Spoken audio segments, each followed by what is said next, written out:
That's not very good defense. In the fourth inning, there was a lazy fly ball down the line and right that landed. Joe Bear picked it up. It's got the guy. A good throw is going to get the guy 9 out of 10 times, and he sails it 20 feet up the line. The defense has not been clean the last 3 weeks. The statistics would not suggest that it's some kind of terrible defense, but between pop-ups hitting the ground, poor throws, pitchers not fielding their position very well, they just haven't been as clean the last few weeks, and it finally caught them in this game. LSU just played a bad game last night. Did not swing the bat well with runners in scoring position late in the game. Did not throw enough strikes. Had 2 fly balls get lost in the lights. Not throwing the ball well from the mound. Not throwing the ball well from right field.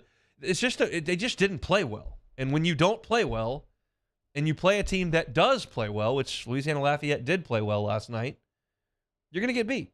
And they did.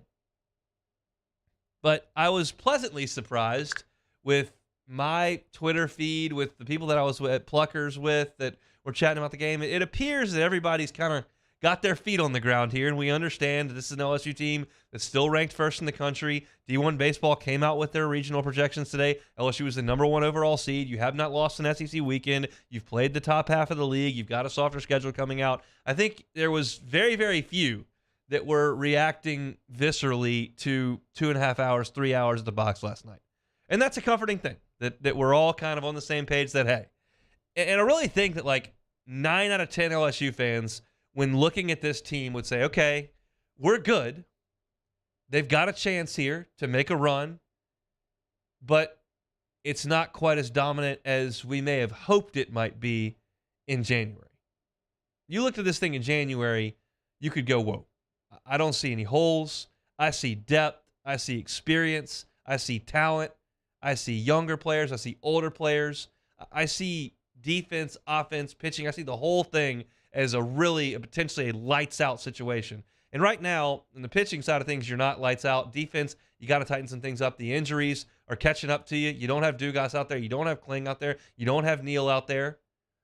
That's not even to mention the pitching injuries you have. This is a spot that a lot of teams couldn't withstand, and LSU continues to go out there and win weekends. So it wasn't great last night. It wasn't a lot of fun to watch, and it's a big win for Louisiana Lafayette, who gets a huge RPI boost, a nice little resume boost to potentially what would be an at-large resume that could put them in as a 3 seed somewhere, maybe in Baton Rouge. So it's a big win for Louisiana Lafayette, and one that they deserved because they played really well. For LSU, it's just a game where you just played a bad baseball game. Play a bad baseball game, that's the result you're going to get. And that's what they got last night. So now you kind of turn your head and you look towards Oxford, Mississippi, and try to figure out how to go up there and win a couple of ball games against a team that's going to be really, really desperate to beat you at Swayze Field. We'll preview that series coming up on Friday, but I'm telling you, that's an Ole Miss team that is teetering at this point on the brink of being pretty much completely eliminated from postseason, and that's not something we would have imagined back in January. But you have your ace go down, you don't play the way you think you should play, and that's what you get, and that's what Ole Miss gets right now. We'll do some SEC baseball power rankings coming up at the top of hour number 2 because I want to kind of shuffle the deck as to what we had when we did that last week. I've got something here that I want to get to.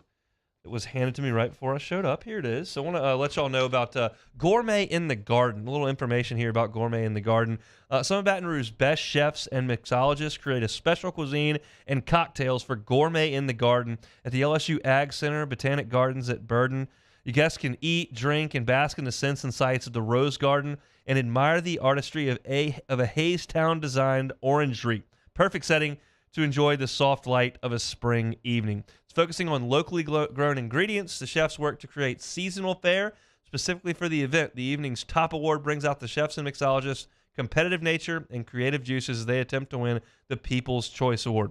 Gourmet in the Garden benefits educational programs like Louisiana Ag Center, Botanic Gardens, and the Louisiana Culinary Institute Foundation. It is tomorrow from 6 to 9. Tomorrow, 6 to 9, Gourmet in the Garden. We're going to give some tickets away to that in hour number 2. But if you want to buy tickets to Gourmet in the Garden, get an opportunity to taste these amazing cocktails and beverages, as well as some great food over at the Botanic Gardens, you can do that at tickets at eventbrite.com. You can find it at eventbrite.com. It's called Gourmet in the Garden. We'll take a timeout when we come back. Chad Myers called Carlos Stewart and Jordan Wright at the Dunham School. He joins us next on the Hunt Palmer Show. This is Hunt Palmer. Our listeners fire off their opinions on the jimsfirearms.net hotline at 499-1045. Keep listening for your next chance to shoot us your thoughts with the jimsfirearms.net hotline on 1045 ESPN Baton Rouge. Gulf Coast Office Products is a nationally recognized Savin office equipment dealer based right here in Louisiana. Over 100 employees strong, Gulf Coast has the boots on the ground to support all vertical markets from education, engineering, legal, and finance. With the latest in office technology from desktop to production segment units, Gulf Coast and Savin have the perfect fit for you. Call 225-756-2644. That's 756-2644 for Gulf Coast Office Products. Hey, what's up, y'all? It's that time again. It's heating up. Your boat's getting ready to come out and spend all summer on the water. It's time to take your boat to the next level with front-to-back boat service, where if you want an incredible custom speaker install, it's going to blow people away in the water, that's there for you. You want an HD sonar where you can see the fish under the water before you cast, beat all your friends, that's there for you at front-to-back boat service. So don't put it off. We got the parts in right now. Get them now before they go back on back order. Front-to-back boat service. There it is, the extra mile, on the border of expected and extraordinary, for those willing to go further, like vans customized for work or play, with safety and tech to keep you connected, supported by a 5-star sales, service, and finance team, and backed by the 1-star you know. So go the extra mile. It's never crowded, because so few have what it takes to go there. Mercedes-Benz Vans. The world's leaders in obesity research, obesity medicine, and obesity science are right here. We're doing something that no one's ever done, or trying to answer a question that no one's ever asked before. Pennington is a real jewel when it comes to research. We are finding the solutions to the world's worst chronic disease, which is obesity. Louisiana needs Pennington Biomedical. Clash of the Cooks Jambalaya Showdown is back. Join us on Saturday, April 22nd at the Ochsner Medical Complex at The Grove. We've got cooking teams of pros and joes serving up their best jambalaya and Cajun Creole dishes, all while helping raise dough for local families battling cancer. Bring the whole family for great food, live tunes, and good times. Clash of the Cooks Jambalaya Showdown, presented by Ochsner. Saturday, April 22nd at lunchtime. Help us paddle it forward. For tickets and more information, go to clashofthecooks.com. All right. Hey there, little buddy. What's the matter? What's the matter? My windows, siding, and my door. That's what's the matter. Relief Windows can fix all of that. I got you. Pop, pop. What's up? Oh my gosh, look! Curb appeal. That's a good-looking neighborhood. ReliefWindows.com.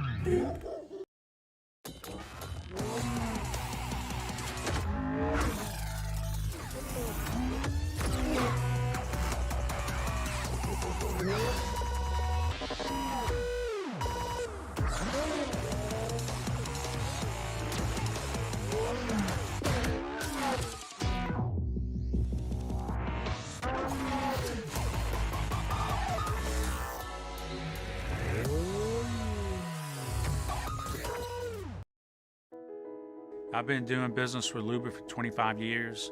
They're dependable, trustworthy. It's just the attention to detail with our clients. Our folks have years and years of experience. They're highly trained professionals, but many companies have that asset.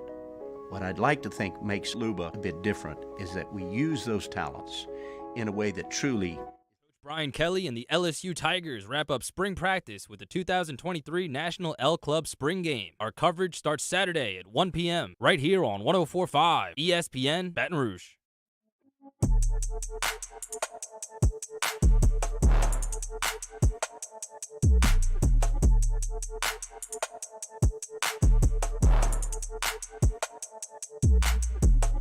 This is Hunt Palmer on 104.5 ESPN Baton Rouge. What If Wednesday coming at you in 15 minutes. Got some interesting talking points coming to you there, but we're going to go to the basketball court here. LSU's brought in a couple of transfers over the last week and a half. Carlos Stewart and Jordan Wright, both here from Baton Rouge, both from the Dunham School. So the answer obviously would be, well, let's just go to the Dunham School and figure out where these guys come from. That's why we go to Chad Myers on the Jim's Firearm Hotline. Chad's the head basketball coach over at Dunham. Joins us now. Chad, how are you, sir? Hey, hon, how are you doing? I'm doing very well. Give us a little background on you and your relationship with those two guys. I know you're the head coach now, but weren't when those two guys were playing on the hardwood at Dunham. Yeah, so I was Coach Pixley's assistant for 18 years, and so I got a chance to coach both Jordan and Carlos the whole time, all 4 years for both of those guys. And then Coach Pixley retired after Carlos won us our last state championship, and now I'm the head boys coach over at Dunham School. So. We're pretty excited over here at Dunham right now. I would imagine so as those guys come back. Take me back, if you could, to those guys as high school players, and we'll start with Jordan and kind of what he was as a 16, 17, 18-year-old previous to his time at Vanderbilt. Yeah, so Jordan, I mean, he started this whole thing. Carlos came to Dunham because of Coach Pixley, and then also because of, he knew we had Jordan right there as well.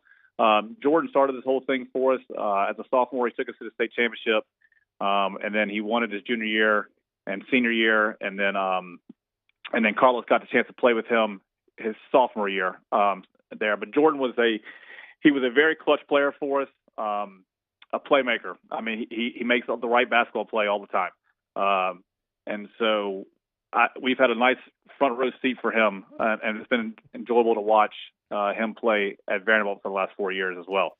He's a 1,000-point scorer up there at Vanderbilt, a guy that Jerry Stackhouse is very emotional talking about after Jordan Wright hit that game winner up at Rupp this year, and said that was the first guy that he had ever signed, and just been such a great player. So what is Jordan going to bring to LSU now that he's been in college for 4 years as a wing player?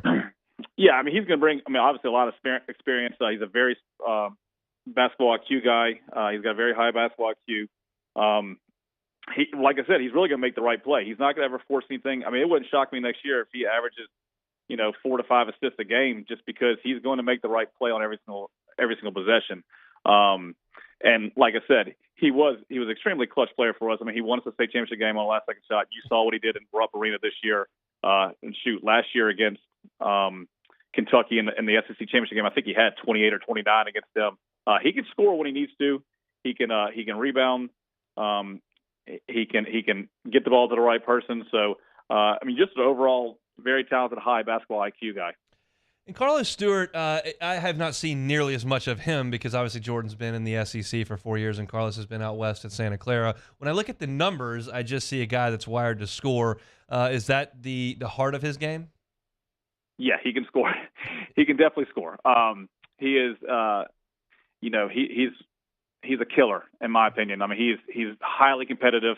He was all conference over in the WCC with, that's Gonzaga's guards. Yeah.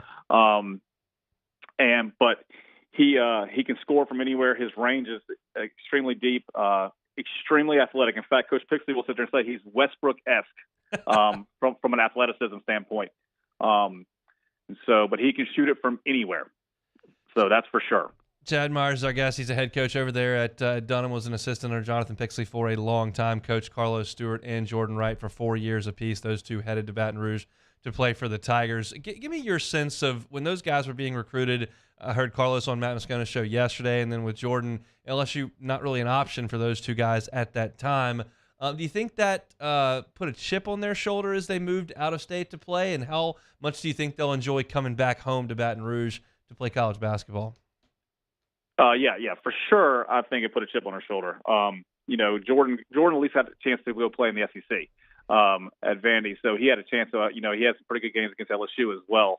But yeah, LSU they really didn't look at them much at the time with Coach Wade here. But I know Coach McMahon is going to get 2 gym rats who love the game of basketball and are winners, and I know they're going to be excited about that. Carlos is a little different. I mean, Carlos was in a great situation at Santa Clara.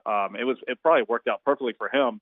But I think with the chance to come home and play, in front of his family and friends, and then also playing the SEC every single night. I think that was one of the biggest draw for him. I listened to his interview on Matt's show yesterday, and it just kind of oozed out of him that he thought he was coming here to do some special things and was fired up to come home. So excited to see those two guys put it on for the purple and gold. Chad, really appreciate your time. Appreciate it, Hunt. Have a good day. You too. He is Chad Myers, head coach over there at Dunham. Look, these two guys are very different, I think. And I'll be honest.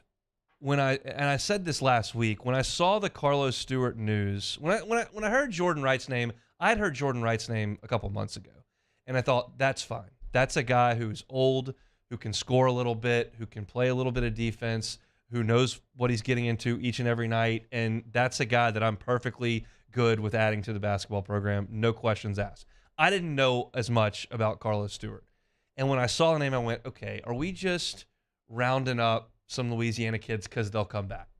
Is that we can't get anybody else? The Louisiana kids who are at smaller schools or worse situations will come back, and is that good enough to win at LSU? That was my first reaction when I saw the name Carlos Stewart. And I said, okay, well, let's go look. So the first thing I do is look at the stats. Okay. 3-point percentage, 40%. That's really good. Free throw percentage up over 80%. That's very good. Okay, you're playing in the West Coast Conference. What did you do against BYU? What did you do against St. Mary's? What did you do against Gonzaga? What did you do against the teams that play a little higher level basketball out there? Even San Francisco put in that conversation because Coach Golden, before he went to Florida, did a great job at San Francisco. Okay, the numbers are pretty good there. All right, let's put on the YouTube. What does it look like when he's out there? And there's a ton of YouTube out there on Carlos Stewart. Whoever was curating his stuff did a great job. You can go game by game. You can look at highlight tapes. There's a lot of Carlos Stewart footage on YouTube. And I said, okay, this looks legitimate. And if he was 6'4", he'd be a very highly sought-after player. Because he's 6'1", it is not probably to the level that it could be. And, yeah, I'd rather be 6'4", trust me. But he can shoot it. He's got some athleticism to get to the rim. And I would bet on him being a productive player. LSU, last year in the transfer portal in basketball, took some players that I looked at statistically and said, that's not very efficient. Okay, I saw what Cam Hayes did out in the ACC, shooting 34%, 31% from three, turning the ball over 2 or 3 times a game. Yeah, he can play at this level. There's no question, but it's not. And he needs to take a jump. And he did take a little bit of a jump, but not a big one. I'm looking at you go get Kendall Coleman from Northwestern State, and yeah, it looks good because he averages a double-double. And then you look deeper and say, yeah, but Northwestern State played the 8th most possessions in college basketball last year. There's a lot of rebounds and a lot of shots to be had when you're up and down the court at a frantic pace. He's 6'8". Can he play it? No, it doesn't quite transfer. And then you saw, Justice Hill played hard, but couldn't finish around the rim and wasn't a very good shooter. He wasn't a very good shooter at Murray State, but you can finish around the rim in that conference, and he couldn't in the SEC. When I look at Stewart, it just looks more efficient to me. I don't have to worry about Wright. I know what Jordan Wright's going to be, and Chad's telling you he's a smart guy. He's going to make the right passes. He'll take the right shot. He'll take the clutch shot. He's going to be just a nice glue piece for you. Stewart's got a chance to be a 15-point-a-game guy in time. Maybe not his first year at LSU. Maybe not his first 2 months at LSU.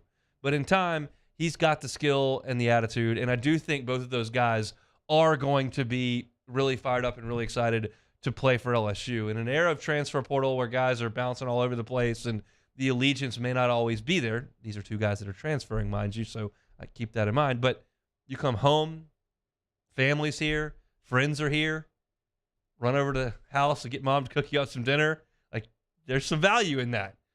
And so I think those 2 guys are going to want to play hard for LSU.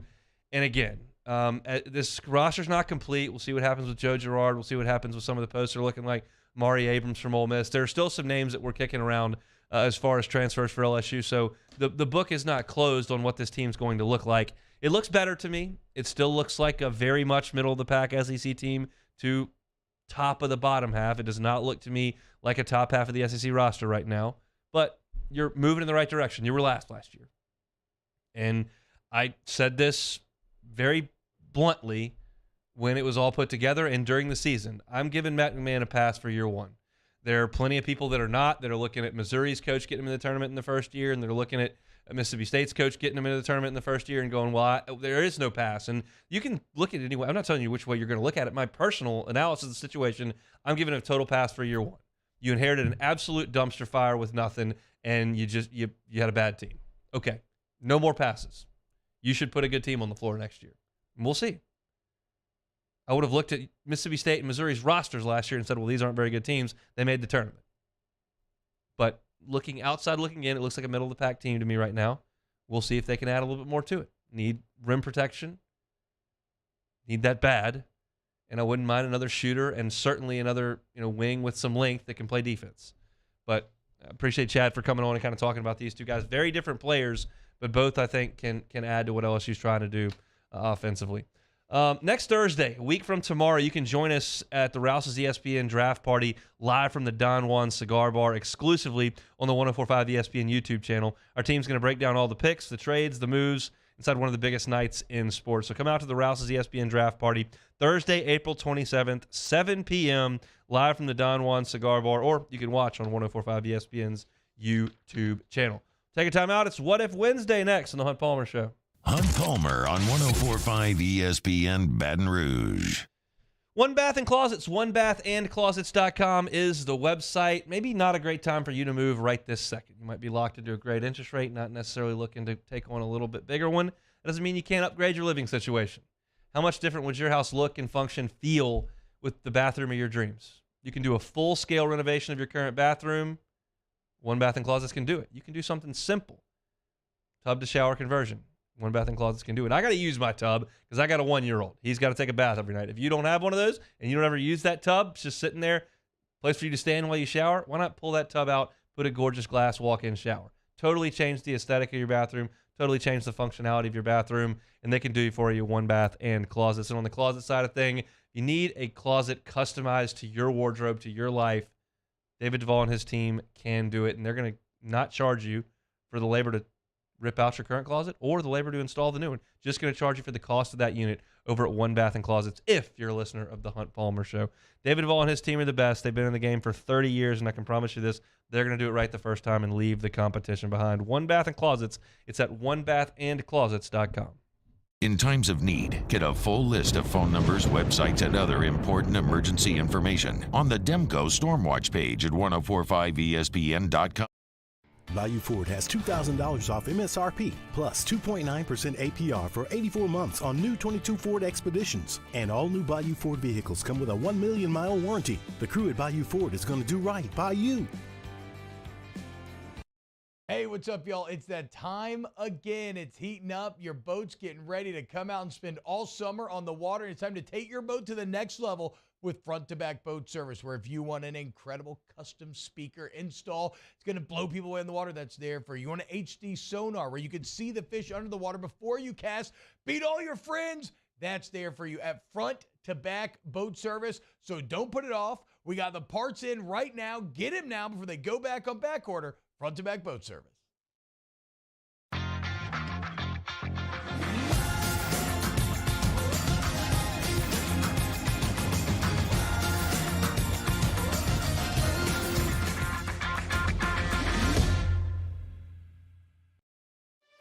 For over a century, local broadcasting has evolved with the needs of the community.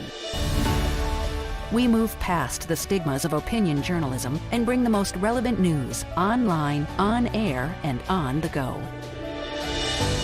You have trusted us with your news, sports, weather, and entertainment.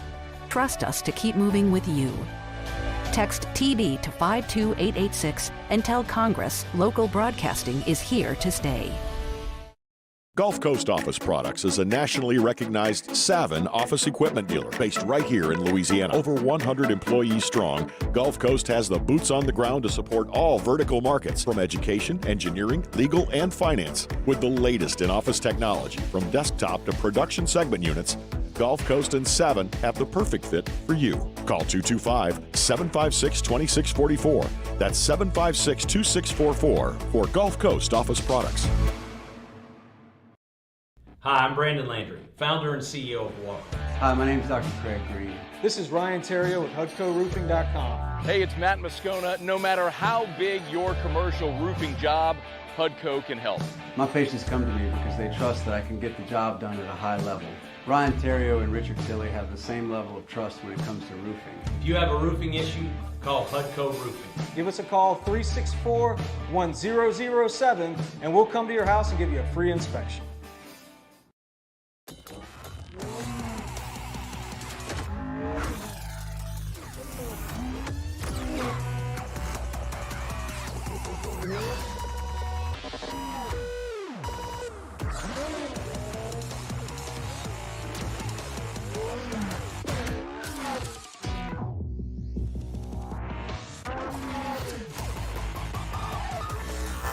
On Thursdays off the bench, LSU head baseball coach Jay Johnson and head softball coach Beth Torina both stop by to get you ready for the big weekend series. Plus, one day closer to the spring game. What are you watching? Off the bench, 7 to 10 a.m., 104.5 ESPN.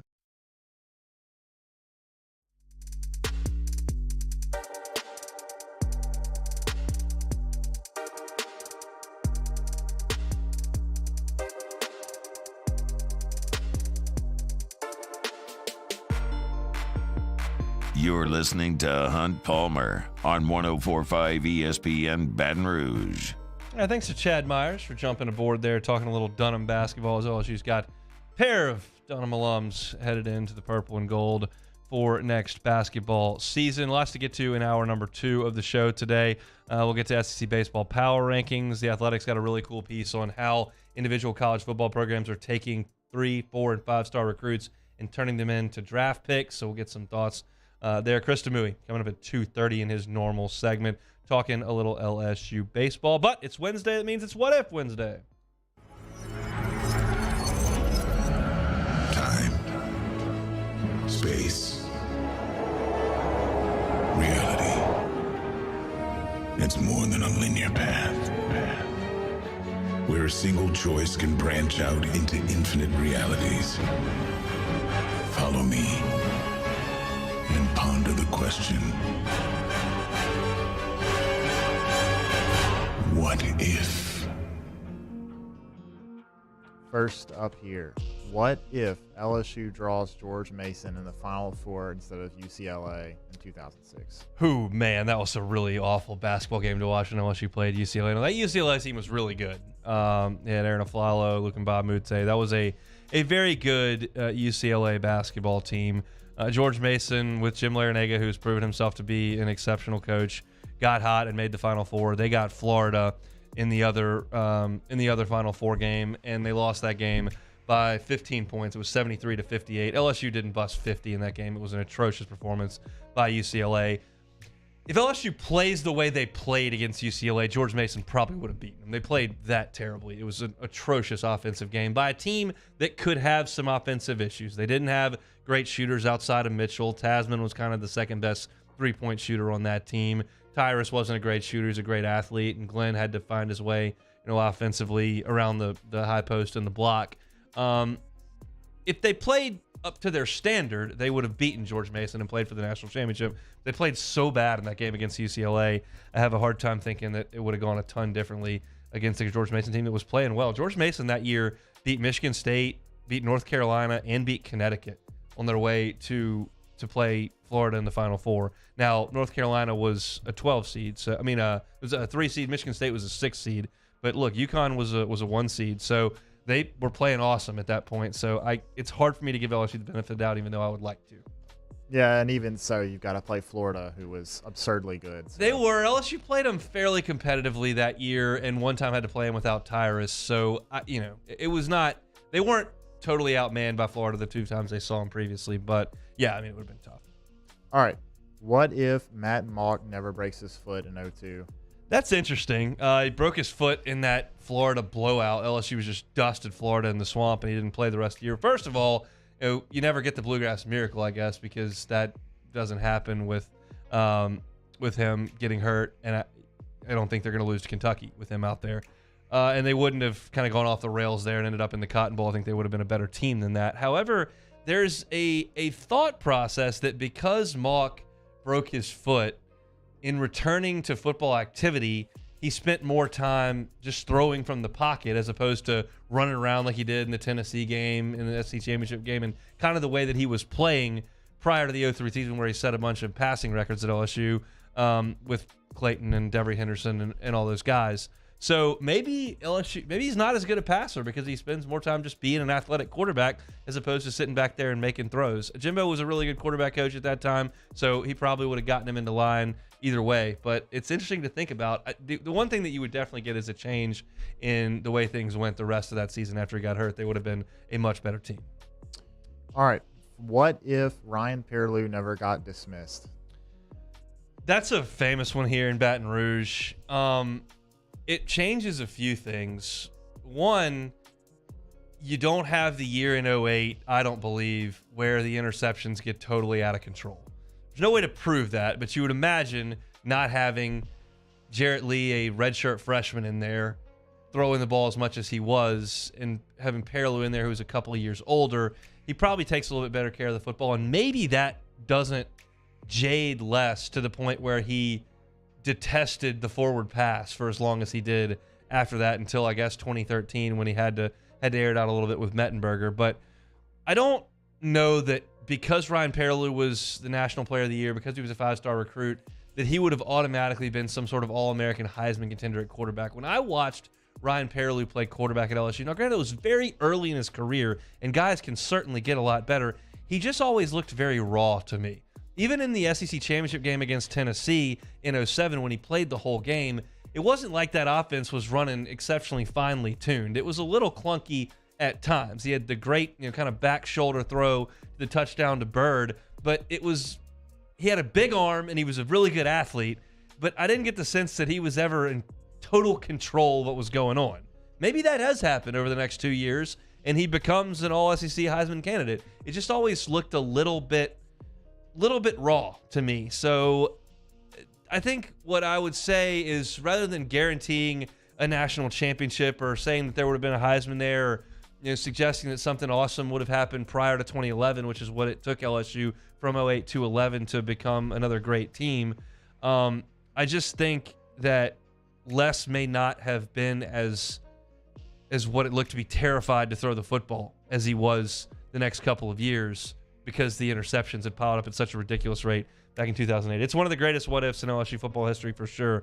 I just don't know that I could guarantee that he was a guy that was going to lead LSU right back to Atlanta, the SEC championship game, especially in an era where Alabama was taking off like crazy and Florida was unbelievably good as well. What if ULL gets put in our regional? After last night, look, if they were in LSU's regional, they wouldn't be the 4 seed. So they would get LSU, theoretically on Saturday night, and they'd get Skeens. And I think LSU with Paul Skeens and then Gavin Dugas and Paxton Kling coming back would be a significantly better team than Louisiana Lafayette. And I think LSU would have a great chance to win that game. And then ULL would have to come back and win 3 in a row, including 2 over LSU. So does that put the fear of God in me? No, it doesn't. ULL played significantly better than LSU last night. They had a pitcher coming out of the bullpen and really do a solid job. And LSU's back into their pitching staff was terrible last night, as they've been for a lot of the year in spots. So, look, I think it's very possible that ULL gets put in LSU's regional, just like I think it's very possible that Southern, if they were to win their conference tournament, would get into LSU's regional. My concern with LSU in a regional is comes on Sunday.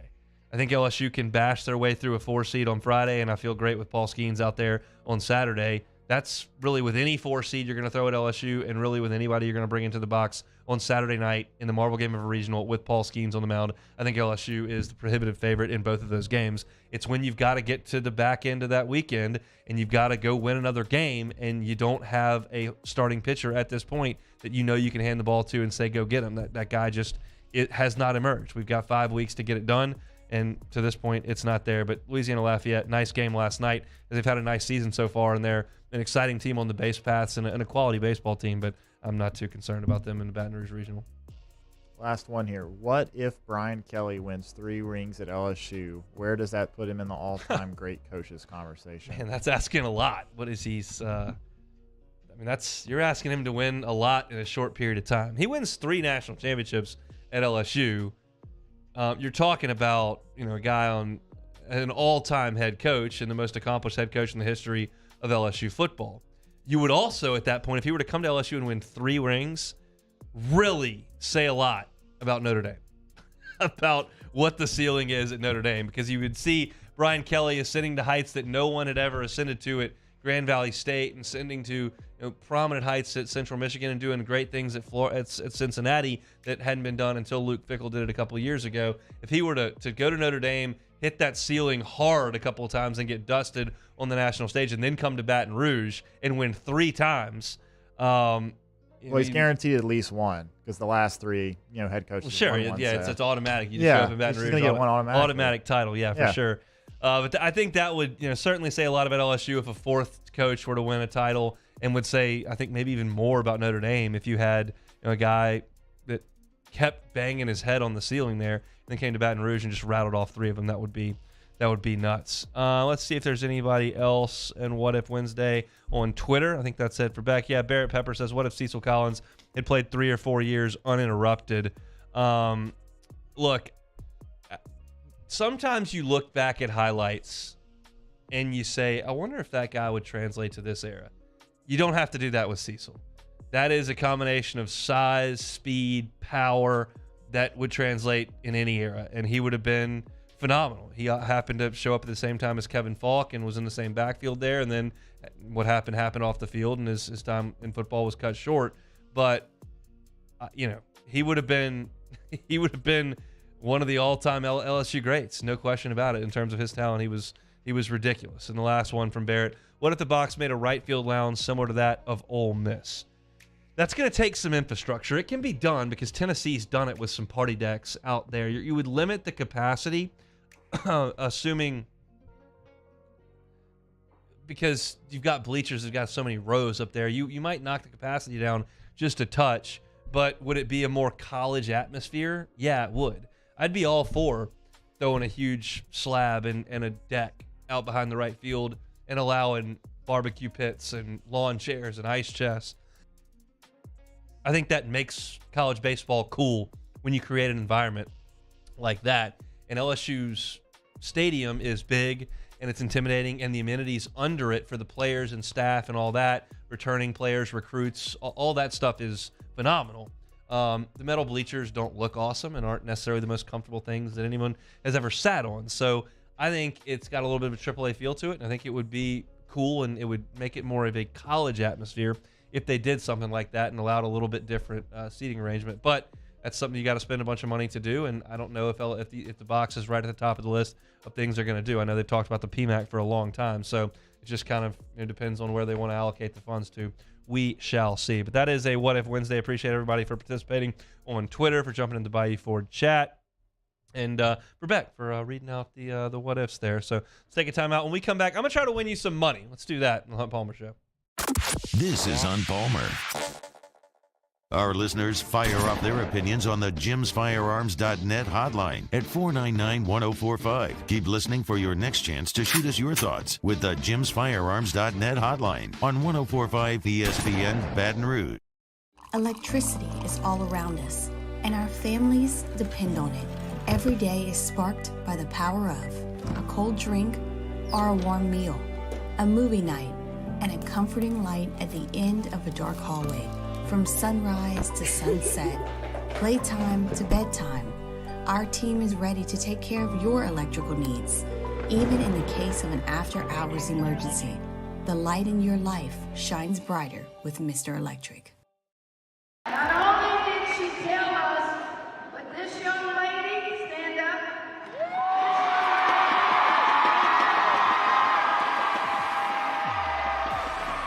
And this young lady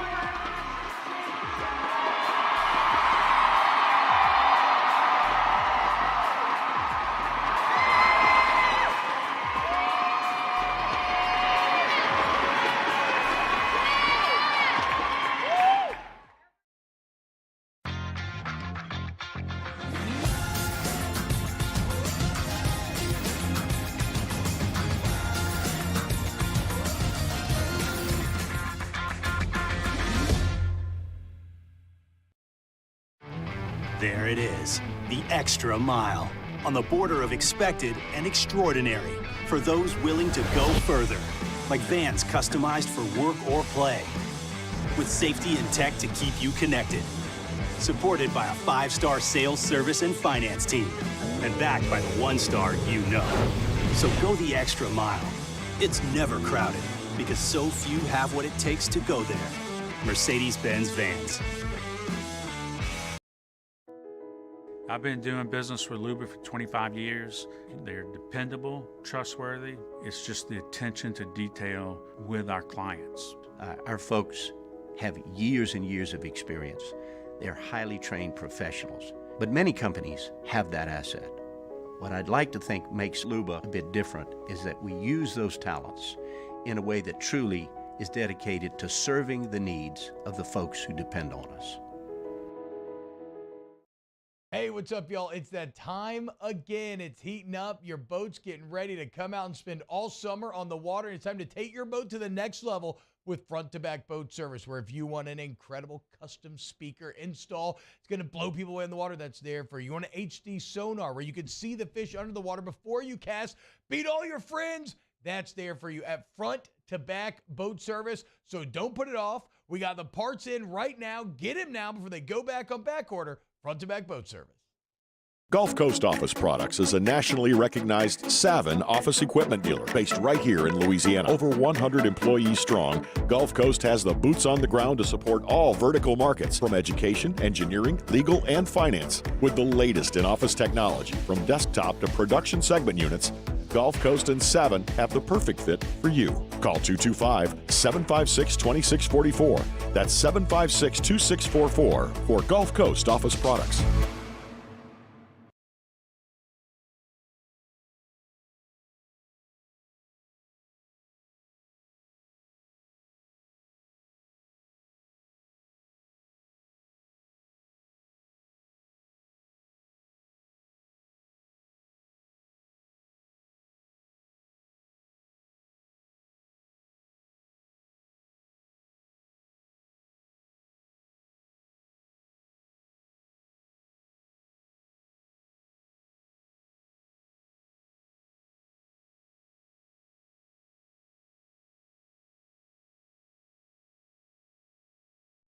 Go join us for the Thursday edition of Hanny Time. Mike Scarborough from TigerBait.com is talking LSU spring game, and Chris Rosvoglu from Boot Crew Media is talking Saints draft. Hanny Time, noon weekdays, 104.5 ESPN Baton Rouge.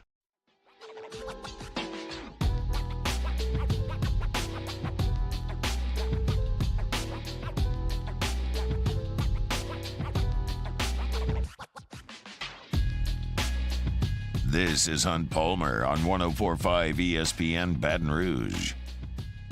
All right, wrapping up hour number one here. Going to try to win you some cash on the FanDuel Sportsbook. Got a crisp hundo that you're willing to toss into the action at the Zurich. Here's how I would do it. You're not going to get any return on Patrick Cantley and Xander Schauffele because they're the best team there. They won by 1,000 last year. They set a bunch of records in best ball. They're the best team. If you're looking for something safe, you can throw $100 at that team. You're only going to get $290 coming back. So it's not a great investment. I'm going to look for something a little bit further off the board, even though I think those two guys are the prohibitive favorite because they're great players and they're playing great and they know the golf course. So we'll see. But if you're looking for a little bit longer odds, looking for something to sweeten the pot here as the PGA Tour comes to New Orleans, I'll give you kind of a couple of thoughts here, the way to spend $100. So Hit the Gala and Justin Suh are playing great golf. I would put $30 on them to win $630. The Gala's got 7 top 10s in 16 events this year. He has played great. He was 9th at Augusta and tied 5th at Harbortown in the last 2 weeks. So last 2 weeks he's been in the top 10. He's playing great. Justin Suh playing a little bit better. He was T5th at the Honda down in Florida, and he was T6th at the Players. He was bad last week at the Heritage, but he's got the Gala to carry him a little bit, and he's a good player that's played pretty well in the Southeast over the last couple of months. So Hit the Gala and Justin Suh, I think, are a good play at plus 2,100. Another team that I like is Wyndham Clark and Beau Hossler.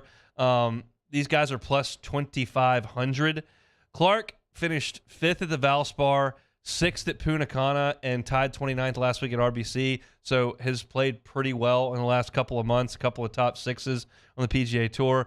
Hossler missed 4 straight cuts in February and March, but he did T46 at Valero in Texas, and he played 3 under par rounds at RBC last week. So I'd put $20 on Wyndham Clark and Beau Hossler to win 500 at plus 2,500. Those two, that's $50 that I've used. The Kims, Tom Kim and Siwoo Kim, plus 1,500. $25 to win 375 on FanDuel. I like this. Tom Kim is one of the best ball strikers on the PGA Tour. He's going to be awesome at this event because he hits it in the fairway, he hits it on the greens, and he can make some putts. Siwoo Kim's kind of a microwave man. He can get you going with a lot of birdies, and that's what you're going to need in this format of the best ball 3 of the 4 days. You're going to need to go make a bunch of birdies. Tom Kim will free Siwoo Kim up. These two guys, same last names, good golf players. I like them. $25 to win 375. And the last team I looked at outside of the prohibitive favorites was Denny McCarthy and Joel Damon at plus 4,600. A $25 bet on McCarthy and Damon would pay $1,150. Look, McCarthy was under par all 4 rounds last week. I thought that was an impressive effort at RBC. That's a fairly similar type of golf course. It's kind of target golf, not overly long. Got some tight holes. I think McCarthy profiles pretty well here. And last year, Joel Damon made the cut and finished 29th at the Zurich with a different partner. He's got McCarthy this week. So that's where I would go for my longest shot play of the week would be McCarthy and Damon at plus 4,600. That's $25 to win 1,150. The other one's Tom Kim and Siwoo Kim at plus 1,500. $25 to win 375 there. Wyndham Clark and Beau Hossler at plus 2,500 as well. $20 to win $500 on that one. And then Sahith Theegala and Justin Suh, who I think have a great chance to win this week. They are plus 2,100. I would bet 30 on them to win $630. That's all right there on FanDuel. If you're headed out to the Zurich this weekend, want a little action, you can find it there on the FanDuel Sportsbook. Another reminder in this hour, you can join us next Thursday, April 27th, at 7 o'clock for the Rouse's ESPN Baton Rouge Draft Party. We'll be live at Don Juan's Cigar Bar. We'll be sitting at Don Juan watching the draft, hanging out. Want you to come out and enjoy it with us. Rouse's is just bringing you the draft coverage on April 27th at 7 o'clock from Don Juan. You can also watch on the 104.5 ESPN YouTube channel. Told you about the Gourmet in the Garden earlier in this hour. Tell you about it again. We're going to give away free tickets. So a little information about Gourmet at the Garden. Some of the best chefs in Baton Rouge, some of the best mixologists in Baton Rouge are going to create some special cuisine and cocktails over at the LSU Ag Center Botanic Gardens at Burden. You get to eat, you get to drink, you get to enjoy the scents and sights of the Rose Garden and admire the artistry of the A. Haystown designed orangery. It's a perfect setting to enjoy a soft night of spring evening. You can focus on locally grown ingredients. The chefs work to create seasonal fare specifically for the event. The evening's top award brings out the chefs and mixologists' competitive nature and creative juice as they attempt to win the People's Choice Award. Gourmet at the Gardens benefits educational programs at the LSU Ag Center Botanic Gardens and Louisiana Culinary Institute Foundation. It's tomorrow from 6 to 9. If you want tickets to Gourmet at the Garden to go enjoy some great food and great cocktails, call 499-1045 right now. First caller, Casey's going to pick you up. Casey's going to get you taken care of. We'll get you your tickets to Gourmet at the Garden. If you don't win and you want to buy tickets, you can get them at eventbrite.com. That's going to do it for hour number 1 here. When we come back, we got some SEC baseball power rankings. We got some interesting recruiting to the NFL draft stuff for some college football programs. And we'll have Chris Demouy talking LSU baseball. If you missed any of hour number 1, catch it on demand, 1045ESPN.com, Apple Podcasts, Spotify, Google, YouTube. It's all right there. All of our sound uploaded each and every day. Time out for Sports Center. When we come back, we'll do some SEC baseball power rankings. Do I have the Tigers at the top spot? We'll find out next.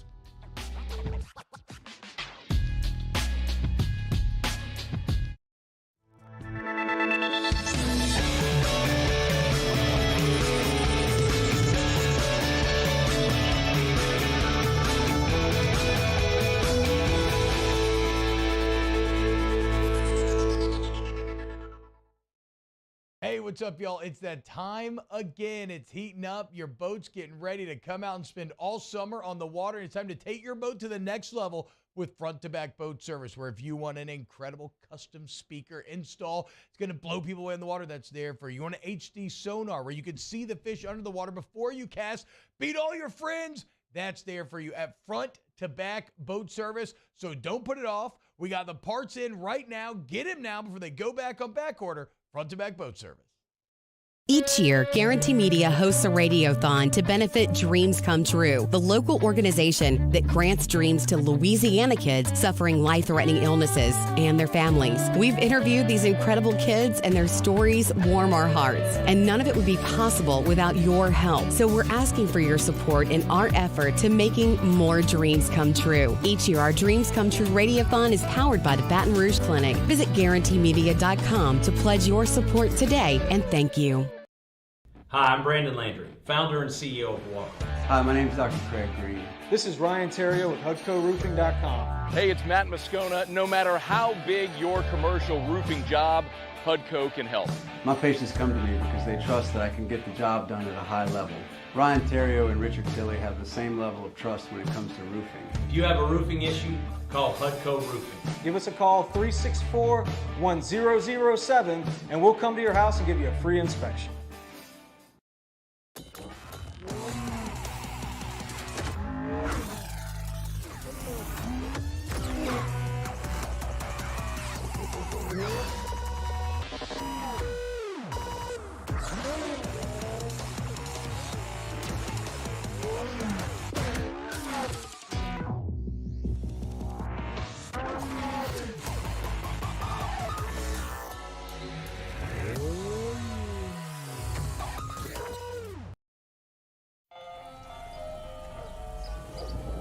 Hey there, little buddy. What's the matter?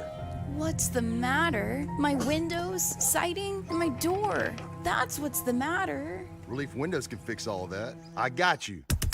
Pop, pop. What's up? Oh my gosh, look! Curb appeal. That's a good-looking neighborhood. ReliefWindows.com. Clash of the Cooks Jambalaya Showdown is back. Join us on Saturday, April 22nd. At the Ochsner Medical Complex at The Grove. We've got cooking teams of pros and joes serving up their best jambalaya and Cajun Creole dishes, all while helping raise dough for local families battling cancer. Bring the whole family for great food, live tunes, and good times. Clash of the Cooks Jambalaya Showdown, presented by Ochsner. Saturday, April 22nd at lunchtime. Help us paddle it forward. For tickets and more information, go to clashofthecooks.com. I've been doing business with Luba for 25 years. They're dependable, trustworthy. It's just the attention to detail with our clients. Our folks have years and years of experience. They're highly trained professionals. But many companies have that asset. What I'd like to think makes Luba a bit different is that we use those talents in a way that truly is dedicated to serving the needs of the folks who depend on us. Gulf Coast Bank and Trust is giving our customers the power to bank anywhere, anytime during this challenging event. And we're right there with you. Our mobile banking app is a smart way to manage your money and time. Gulf Coast Bank and Trust, the bank that cares about you.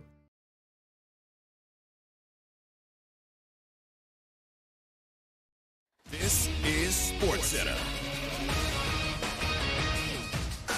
I'm Christine Lisi. Bucks power forward Giannis Antetokounmpo, dealing with a lower back contusion, has been upgraded to questionable for Game 2 of that first-round NBA playoff series versus the Heat tonight. Grizzlies point guard Ja Morant, game-time decision against the Lakers for Game 2 tonight with a hand injury, 7 Eastern ESPN Radio.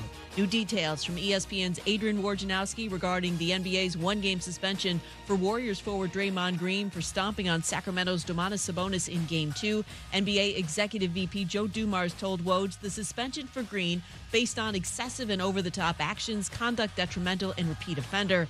Something else, though, at play too, believes First Take host Stephen A. Smith. It's the NBA acquiescing and capitulating to a lot of the public noise out there on too many damn occasions that influences decisions like this, which I think is atrocious. There's no reason for Draymond Green to be suspended for this game. Green is out for Game 3 tomorrow night. Stanley Cup playoffs, Boston captain Patrice Bergeron out for Game 2 against Florida tonight due to illness and an upper body injury. 7:30 ESPN TV. Think O'Reilly Auto Parts for all your car care needs. They're close, convenient, and have the parts you need fast, along with excellent customer service from professional parts people you can trust. Stop by your local O'Reilly Auto Parts today or visit O'ReillyAuto.com.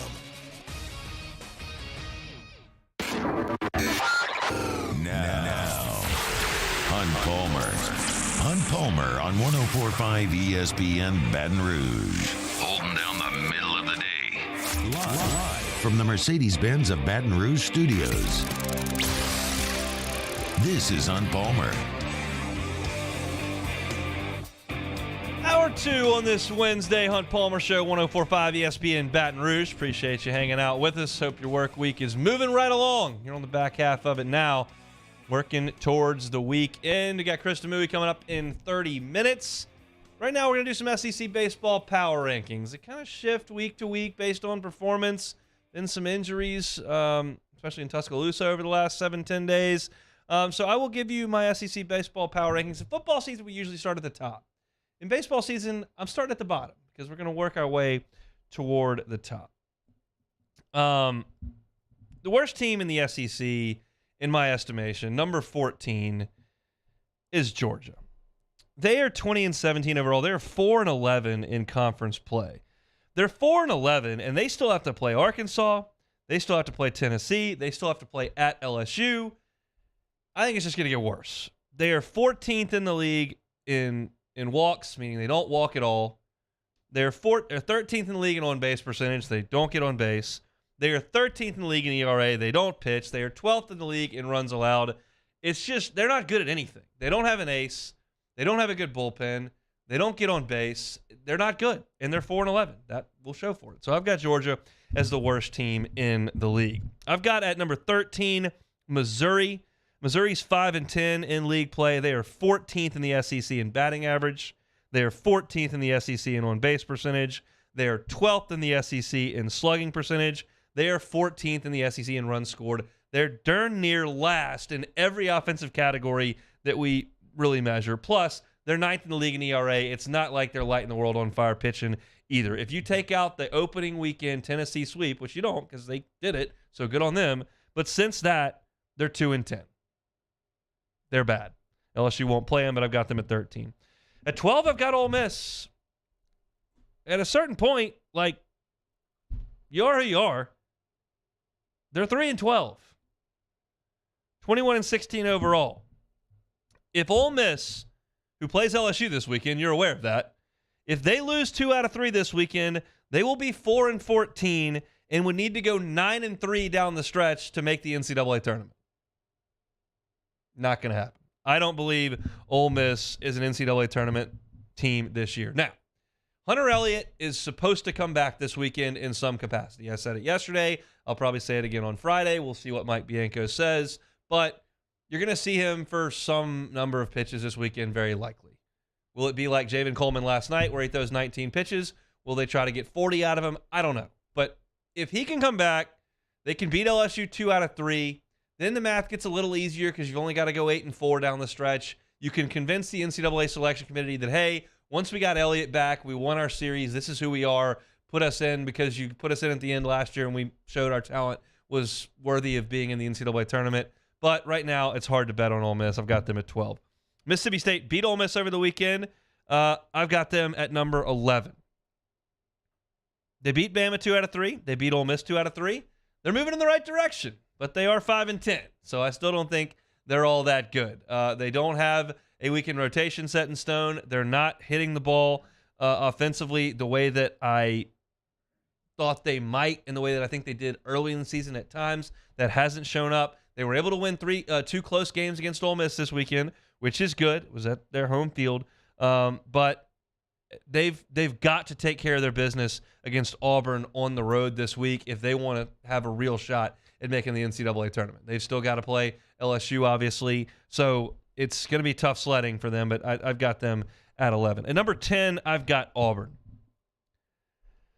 Auburn statistically may be the worst team in the league. Now, their record doesn't show that, and what you see with the eye test doesn't maybe show that, but they're 10th in the league in batting average. They're 11th in the league in slugging.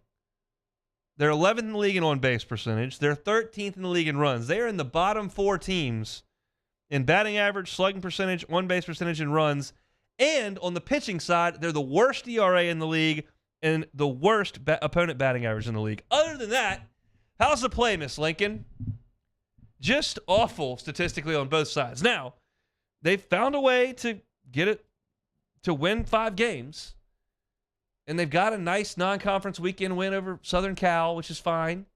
So it's not like all hope is lost. They have functioned okay, but they're not very good. I got them at 10th. I got Bama at 9th. They finally won a series. They beat Auburn, but they got issues. If you've heard me talk about Alabama to this point, I've mentioned the top 2 of Hitt and Hess. That's Grayson Hitt. That's Ben Hess. Those 2 guys, through the first 5 weeks of the season, you could look at them and say, okay, these 2 guys are draftable prospects. They look like a really good front of the rotation for Alabama. What's the offense going to be? I'm not sure. Are they going to catch the ball? I'm not sure. What's the bullpen look like? I'm not sure. But they've got these 2 guys at the front of the rotation. Well, in the last 10 days, Grayson Hitt might be done for the year. He's getting an MRI. None of the reports sound very good. He may be toast. And then you look at Ben Hest. He's got a forearm strain, and he's not pitching this week. LSU plays Alabama next week at home. They're at Oxford this weekend. At the box next weekend for Alabama. Those 2 guys very likely aren't going to pitch. So LSU's catching a huge break on the front end of that. Now, Alabama didn't have them this weekend, and they beat Auburn 2 out of 3, but Bama, not great. I've got them at 9. At 8, this is where you start talking about some teams that we thought were going to be really good that just to this point have not gotten it out of neutral. I got A&M at 8th. They're 7-8 in the league. They've won 3 SEC series in a row, so they're moving in the right direction. But they're 10th in the league in ERA. They can't find anything after Detmer in the rotation. They're 13th in the league in slugging. They're not hitting doubles and homers. They're 13th in the league in batting average. They're not hitting singles. Not good offensively for A&M. Austin Boast, supposed to be one of the best players, hitting .229. Ryan Targach, supposed to be one of their best players, hitting .227. And no one on A&M's roster has 10 home runs. So you tell me you've got a team that, yes, they've won 3 weekends in a row, and that's great. But I don't have the bones of a team that's looking to move forward. I've got a team that can't find it offensively and doesn't have a weekend rotation. Not fun for Schlossnagle. I've got them at 8. The record tells you who you are, but I still have Tennessee at 7. They're 5-10 in the league, and I've got them at 7. Look at the ERAs. Chase Dolander's ERA this year is 4.18. Chase Burns' ERA is 5.59. Those are average. Maui Ahuna, their biggest transfer to bring in, he's hitting .284. That's not a terrible year. He hit .400 at Kansas. .284? That's a guy they were going to plug at the top of the lineup. They expected to hit .360 and be the fire starter for him, and right now, it's not. Plus, Tennessee's fielding .974, which is pretty mediocre. So, I mean, I've still got him at 7 based on talent because I think Maui Ahuna is a great player. I think Blake Burke's a great player. I think Christian Stewart's a great player. I think Dollander and Burns and Beam are what we've said they are, but you got to start winning some games. And Tennessee right now is not. So I've got them at 7. I got Kentucky at 6. I think a lot of people want to buy into Kentucky based on how competitive they were with LSU after the first 2 innings on Thursday night last week. I'm still a little skeptical. They are 10-5, so you deserve some credit for that. But it would not surprise me if Kentucky lost the rest of their series. The rest of them. Here's the schedule. They've got A&M in Lexington this week. We'll see. They're at Vandy. I think they'll lose that. They got South Carolina coming to Lexington. I think they'll lose that. South Carolina, with that power and that bandbox of a stadium, is going to beat Kentucky 2 out of 3. They're at Tennessee. I'm not picking Kentucky to go to Knoxville and win. And then they play Florida in Lexington. I'm not picking to beat Florida. I think Kentucky loses their last 5 series. I do have them 6th, but because they're 10-5. But I think at some point they're going to turn into a pumpkin. I think this is a plucky 2 seed somewhere, but not a 1 seed, even though their RPI sits at the top of the country. Arkansas, number 5 in the country in the SEC in my power rankings. They're a top 5 team in the country, but I've got them at 5th. They're 11-4. You got to give them credit. Their only series loss is at LSU. You got to give them credit for that as well. And their next 3 weeks for an 11-4 team are pretty soft. Their next 3 weeks are at Georgia, who I say is the worst team in the league, A&M, who hasn't been great, and at Mississippi State, who's very beatable. Arkansas could separate from LSU in the SEC standings. Doesn't mean they'll catch them in the polls. Doesn't mean they'll catch them in the prognostications. Doesn't mean they'll catch them in the rankings when they come out on Selection Monday. But if LSU doesn't watch it, Arkansas, who's already got a 2.5 game lead on them, could separate with Georgia, A&M, and Mississippi State over the next 3 weeks. So that's going to be very, very interesting. Plus, on Arkansas, Brady Tigert, their closer, who was excellent as a freshman, especially early last year, could be back this week. Dave Van Horn said he threw a pin. We'll see if he's on the active roster this week when they play Georgia. That would be a big boost to Arkansas's bullpen if they could get Brady Tigert back. I've got Arkansas at 5. I'm buying South Carolina. I was impressed more so with South Carolina when LSU played them in Columbia than with Kentucky when LSU played them in Baton Rouge. I thought South Carolina was impressive when LSU went out there on Easter weekend. They're 10-4 in league play, 31-6. I've got them in the 4 spot. They've played LSU, they've played Vandy, but still remaining for South Carolina is Florida, at Kentucky, at Arkansas, and Tennessee. That is a lion of a schedule for the Gamecocks. 88 home runs, leads the SEC. They also lead the SEC in walks. I love that. You get on base, you create big swings. That's modern baseball, and South Carolina is really, really good at it. Plus, Will Sanders seems to be kind of finding it a little bit. He was great against LSU until the rain came. So I like this South Carolina team. They're number 1 in the conference in ERA with that thunderous offense. That's impressive stuff for the Gamecocks. Vanderbilt, number 3. Got Vanderbilt at number 3. Best week in rotation right now in the Southeastern Conference for me is Vanderbilt. They're the number 2 fielding percentage team in the conference. They're second in the conference in double plays turned. They're playing very solid baseball in terms of run prevention. Their staff's good. Their defense is good. It's efficient. They're good. They took 2 out of 3 from South Carolina, but they still have a lot on their schedule, does Vanderbilt. They got to go to Tennessee. They've got to play Kentucky. They got to go to Florida. They got to play Arkansas. It's a tough second half of the schedule for Vanderbilt, but I trust them. I trust their ace. I trust their number 3 guy. That's, of course, Holton and Futrell. And they've been pretty good offensively over the last few weeks. So got Vanderbilt at number 3. That brings me to the top 2. Number 2, I've got LSU. Got them 29-7, 9-5 in the league. It's the best offense in college baseball. They're first in the conference in batting average. They're second in the conference in slugging. They're first in the conference in on-base percentage. They're great offensively. They need to get Dugas and Kling back, but they're great offensively. If you can tell me with a straight face you truly trust numbers 2 through 9 in this pitching staff and know what their roles are, I'm calling your bluff. LSU's good enough to win the national championship this year. But that is a glaring issue on this team, is who's getting the rest of the outs after Jay Johnson takes the ball from Paul Skeens in game 1s. They've done enough to win all the weekends, but Shores helped with that. Edwards helped with that. What do you got? Hopefully Coleman comes back. Hopefully Ackenhausen comes back. Maybe Hurd finds something. Guidry's showing up. Love Bryce Collins right now. But it's just, I need more. So I got Florida at 1. They're 11-4. They have not lost a weekend this year like LSU. They're second in the conference in batting average. They're first in the conference in slugging. They're second in the conference in home runs. They're also second in the conference in striking batters out in terms of pitching. Now, the schedule admittedly is light. They've still got a bear to play. They've got to go to South Carolina.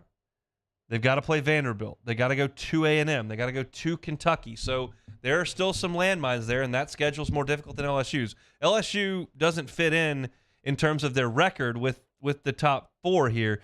Florida's got a 2.5 game lead on them. Vanderbilt's got a 3.5 game lead on them. South Carolina, who they split with, has a 2 game lead on them. So a 1 game lead on them. So LSU is getting the benefit of the doubt for me on a talent and resume standpoint, not necessarily their record, but I've got Florida at first. So I'll run through them one more time from the top. Florida number 1, LSU number 2, Vanderbilt 3rd, South Carolina 4th, Arkansas 5th.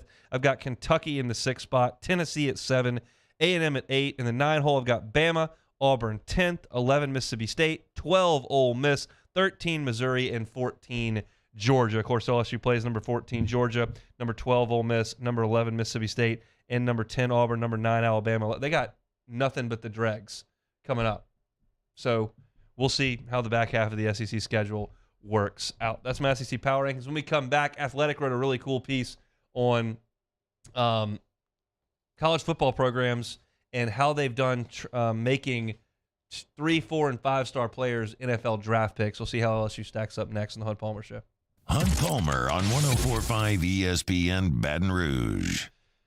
LWCC is Louisiana loyal. They're elevating and celebrating champions of Louisiana. In April, we're telling you about Dr. Robert Jackson. Dr. Jackson founded the Martin Luther King Health Center and Pharmacy in Shreveport, Northwest Louisiana's oldest free clinic and pharmacy. That clinic provides over $16 million in services to over 1,700 patients every year. The clinic operates at no expense to the patient and returns an average of $25 to the community for every $1 invested in the center. Dr. Robert Jackson is truly a champion of Louisiana, helping his community up there in North Louisiana. That's a soft spot in my heart, and LWCC wants to tell stories like Dr. Robert Jackson's. He wants to tell They want to tell stories about champions of Louisiana who are doing great philanthropic work in our great state. If you know someone like Dr. Jackson who's doing great work, maybe a nonprofit or a business, go to lwcc.com/champions. lwcc.com/champions to nominate someone or some nonprofit or some business to be a champion of Louisiana. In April, Dr. Robert Jackson, our champion of Louisiana, presented by LWCC. In times of need, get a full list of phone numbers, websites, and other important emergency information on the Demco Stormwatch page at 1045ESPN.com. For over a century, local broadcasting has evolved with the needs of the community. We move past the stigmas of opinion journalism and bring the most relevant news online, on air, and on the go. You have trusted us with your news, sports, weather, and entertainment. Trust us to keep moving with you. Text TB to 52886 and tell Congress local broadcasting is here to stay. Hey, what's up, y'all? It's that time again. It's heating up. Your boat's getting ready to come out and spend all summer on the water. It's time to take your boat to the next level with front-to-back boat service, where if you want an incredible custom speaker install, it's going to blow people away in the water, that's there for you. You want an HD sonar where you can see the fish under the water before you cast, beat all your friends, that's there for you at front-to-back boat service. So don't put it off. We got the parts in right now. Get them now before they go back on back order. Front-to-back boat service. Gulf Coast Office Products is a nationally recognized Savin office equipment dealer based right here in Louisiana. Over 100 employees strong, Gulf Coast has the boots on the ground to support all vertical markets, from education, engineering, legal, and finance. With the latest in office technology, from desktop to production segment units, Gulf Coast and Savin have the perfect fit for you. Call 225-756-2644. That's 756-2644 for Gulf Coast Office Products. Hi, I'm Brandon Landry, founder and CEO of Walker. Hi, my name is Dr. Craig Green. This is Ryan Terrio with HUDCORoofing.com. Hey, it's Matt Moscona. No matter how big your commercial roofing job, HUDCO can help. My patients come to me because they trust that I can get the job done at a high level. Ryan Terrio and Richard Tilley have the same level of trust when it comes to roofing. If you have a roofing issue, call HUDCO Roofing. Give us a call, 364-1007, and we'll come to your house and give you a free inspection.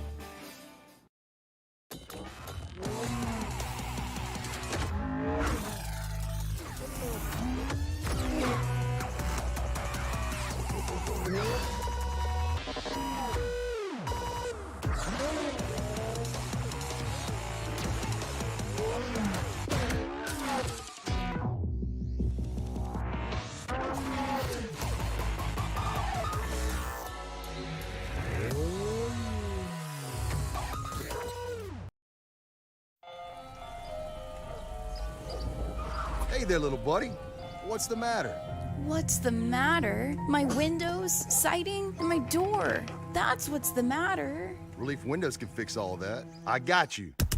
Pop, pop. What's up? Oh my gosh, look! Curb appeal. That's a good-looking neighborhood. Matt Moscona inviting you to join us for Wednesday's Hump Day AFR, presented by Pluckers. We'll recap LSU ULL in baseball from the box. It's a Whiskey Wednesday, and we begin our SEC spring recaps. Join us 3 to 6, 104.5 ESPN Baton Rouge.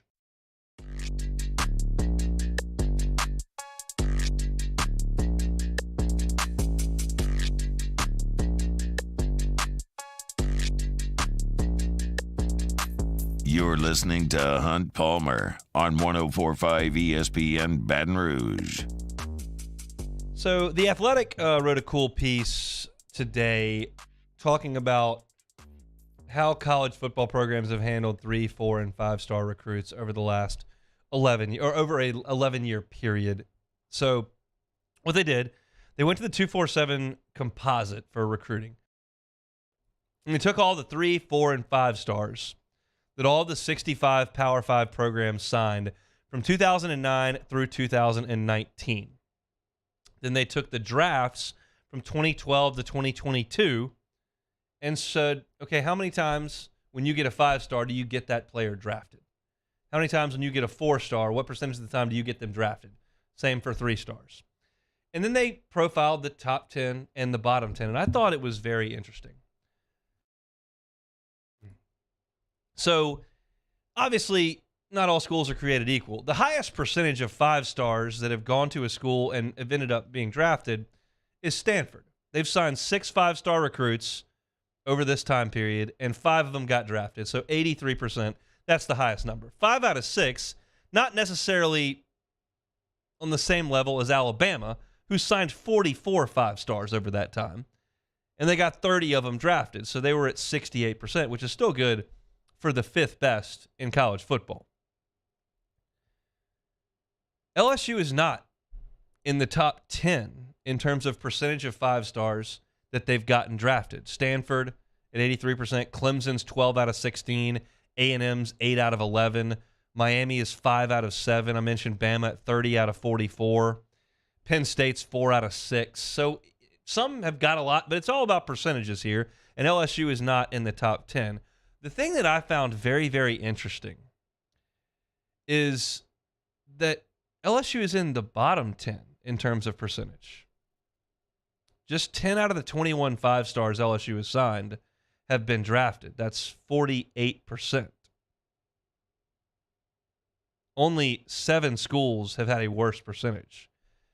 But then I start to think about the 2 schools that have done the worst job of this, of turning 5-star recruits into NFL draft picks. And it is interesting. Texas has signed 17 5-stars in this period. 4 of them got drafted. That is 24%, the worst mark in the country, Texas. Who's second worst? Oklahoma, 3 out of 12. Only a quarter of the 5-star recruits these 2 schools are bringing in are being drafted. Not drafted in the first round, drafted, period. Tennessee's 4 of 10, Notre Dame's 3 of 7. These are the worst. Ole Miss at 4 out of 9. LSU has signed the most in this list and has had the most taken, but still, only 7 schools worse than LSU with the 5 stars. Now, you go to the 4 stars, and this I thought was interesting as well. In the bottom, well, that's because that's where we were, Texas is still 4th worst.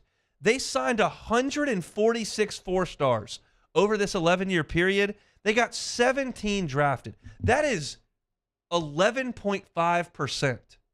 1 out of 10, basically, 4-star recruits, you're getting drafted. Now, we've known Texas has been on a significant drought, but what is causing this? This is Mac. This is Charlie Strong. This is Tom Herman. It's not like one coach came in there and nuked the whole thing. Nobody can get it going. But in terms of programs that are taking 4-star recruits and getting them drafted, well, now LSU rises toward the top. They're 3rd best in taking 4-star recruits and getting them drafted. LSU signed 142 4-stars. 34% got drafted, 48.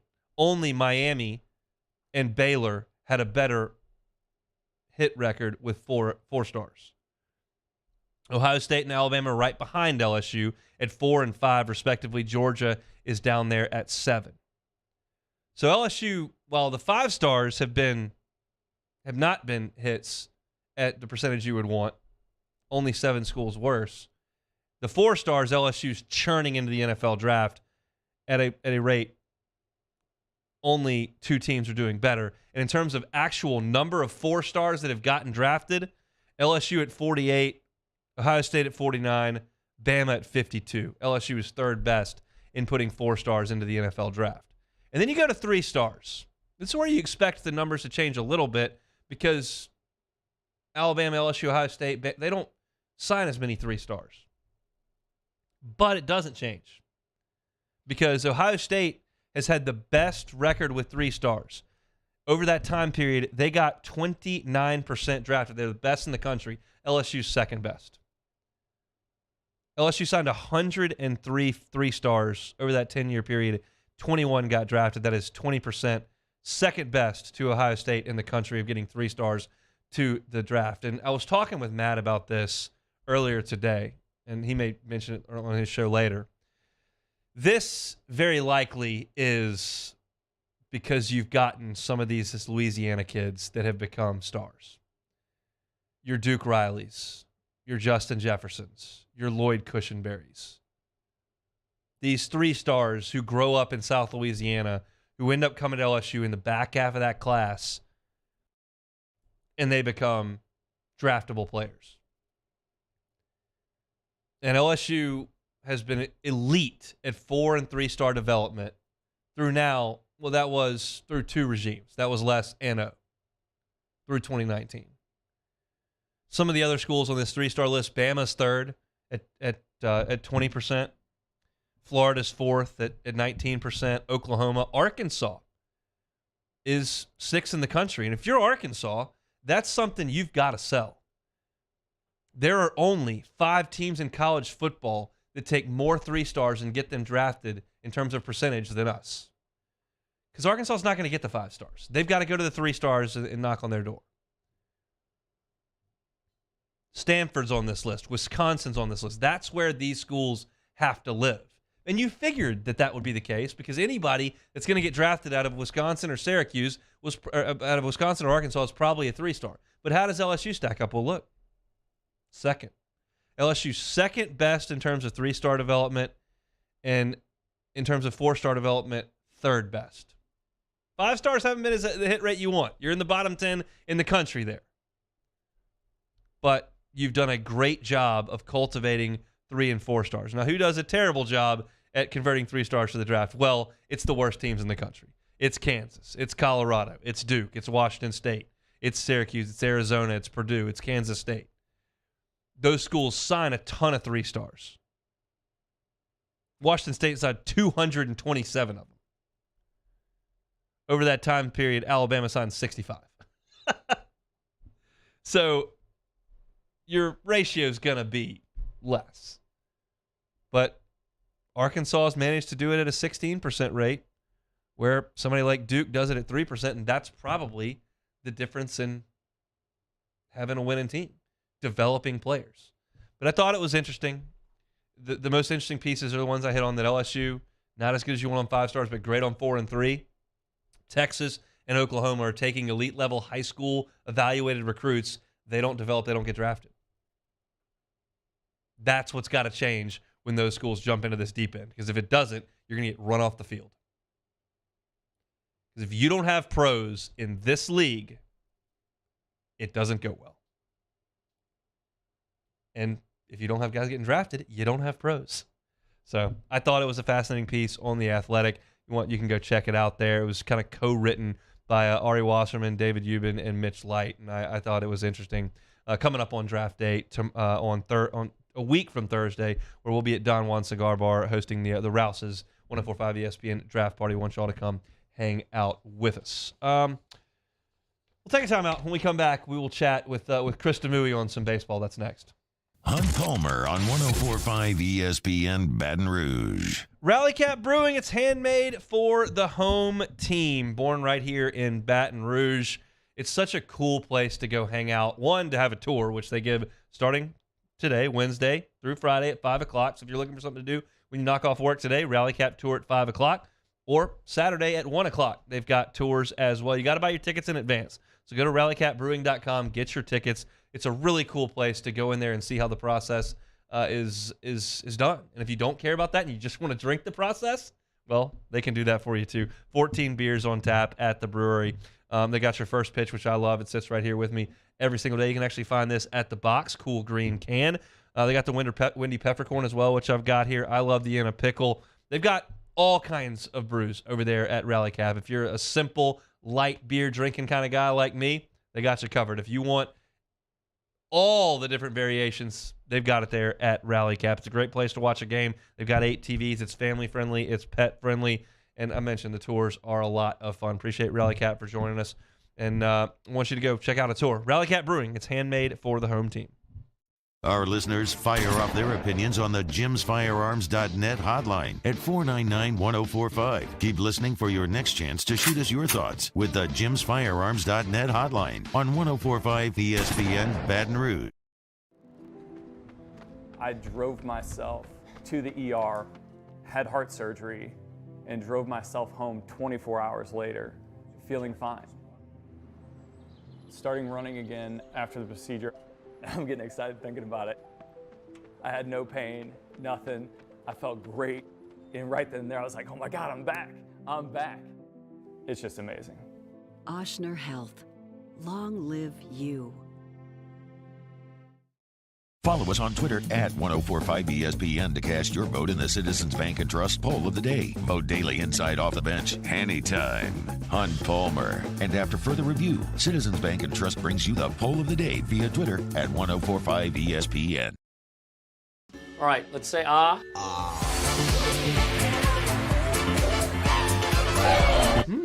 Where'd my spotlight go? Super weird, but we can take care of it. Get in and get better at Patient Plus. The most valuable player probably that is the unsung hero through the entire playoffs, LaDacia Williams.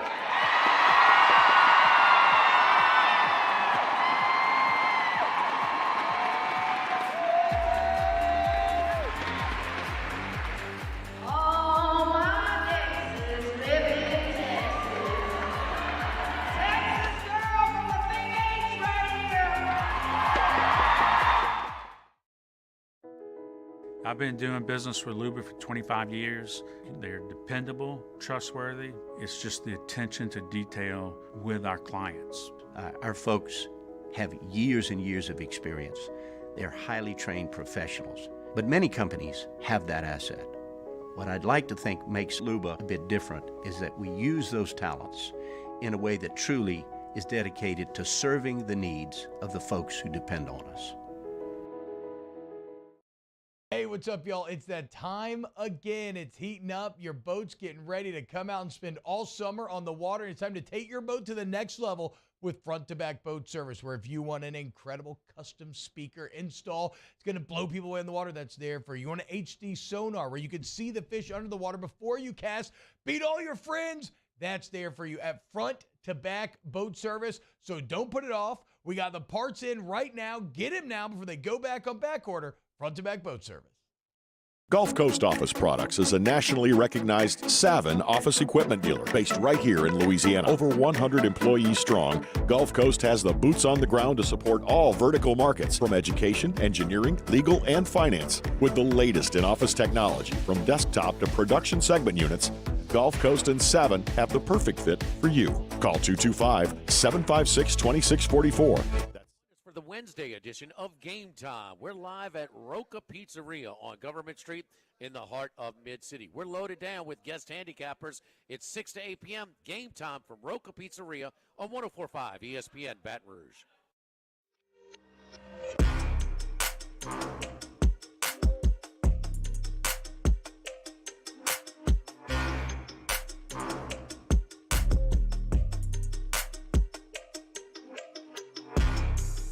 This is Hunt Palmer on 104.5 ESPN Baton Rouge. All right, it is Wednesday. bottom of the hour. That means it's time to head out to the Jim's Firearms Hotline and chat with our guy, Chris Demouy. He of the 60 feet 6 inches LSU baseball podcast, former Tiger. Chris, how are you, sir? Doing good, hon. How you doing, buddy? I'm doing quite well. Look, LSU over the weekend, it was an interesting weekend against Kentucky. Tigers go nuts in the first game and then get pretty offensive in game 2. And then game 3 was a wild one that LSU just didn't quite have enough in. Did Kentucky prove anything to you over the weekend? Yeah, I think that it showed that they're definitely a top 15 team. You know, they stick to their game plan, and they have some guys that can flat out hit. When you look at Gray and Plum and Petrie, and I don't know if they have a top end arms, but you know, to get on base, they cause havoc. They're going to bunt, they're going to steal bases, and they have 5 or 6 guys that can give you some problems in that lineup. So, and they know what they are, right? They're not going to vary from their game plan, and I was impressed, you know. But we're going to see how good they are when they have to run up against South Carolina, Vanderbilt, Tennessee, and Florida, I think, here on out. So, their schedule is brutal. Yeah, I said in my power ranking segment at the top of the hour that I thought they'd lose the rest of their series. We'll see if that's the case, and it would probably be unlikely that they would lose all 5 of them, but I just thought that was a distinct possibility for sure. They were very careful with Dylan Cruz, no question about that. They walked him a number of times. They walked him intentionally, including the intentional walk that ended up putting the winning run across the plate in Saturday's game. How do you assess the way that they handle Cruz and the way teams will handle him moving forward with Tommy White hitting behind him?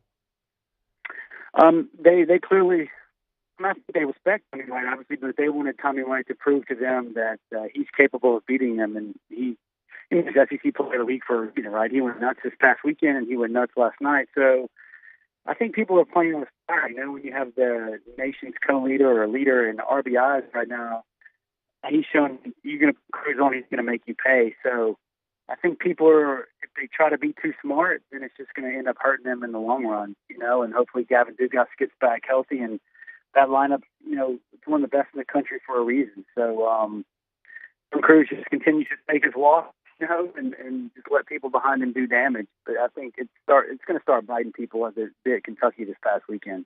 How'd you like Christian Little's outing as a starter? I thought the first 3 innings were fabulous. You literally cannot draw up the first 3 innings better than that, right? 9 up, 9 down, efficient with his pitch count, and then the fullness, it happens. You know, I had Doug Thompson on my review podcast, and he's like, you know, sometimes you just go out there and you don't know. You just find the zone, and you don't really have a rhyme or reason, and that's just what happens. You know, he goes 8 balls in a row.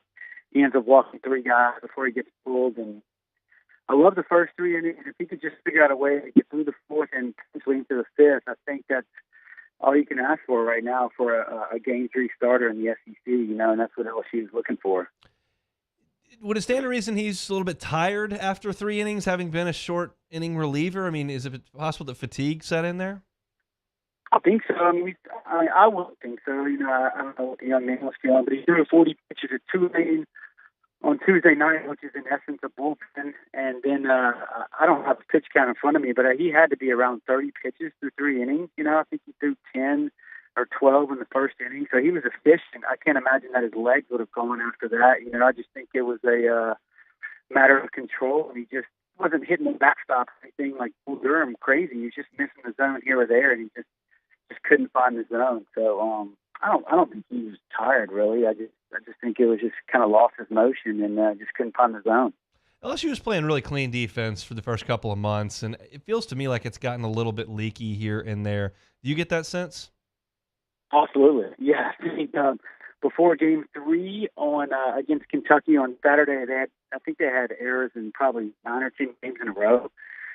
You know, you look at their SEC fielding percentage, it's in the 970s, so it's the bottom third of the conference. You know, I think overall it's probably still at a 980 club, you know, in the top 15 or 20 in the country. But you've definitely seen some cracks as of late, and it's a little troublesome or worrisome to me, for sure. You know, the tighter the games get, obviously, the more important defense is, and you can't strike out everybody, right? So you have to have confidence when the ball's put in play that they're going to field it cleanly and pick it up and throw the guy out. What do you think about Javen Coleman last night? Awesome. Surprise. I'm sure just like the recent people listening here and yourself, you know, everybody was on pins and needles. I just hope today when he shows up to the field, he's pain-free, he feels okay, and he's able to go out and, you know, There was bullpen on the weekend, and then, I don't know. I've been traveling today. I don't know if they said anything, but I guess that's going to be his role moving forward. Next week, hopefully he can throw the first and the second inning, and they just kind of slowly step him along to where SEC tournament time, I guess, he's ready to go 5, you hope. And he could be a key piece moving forward.